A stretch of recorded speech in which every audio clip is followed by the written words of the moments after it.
बलांगीर रे जन्मित अंशुमान पंडा New York fashion week रो model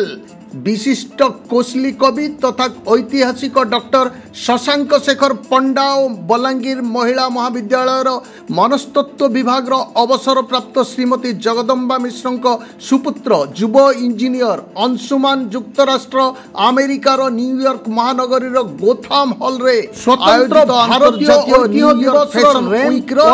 north Carolina विख्यात Arnie fashion jewellery company जड़े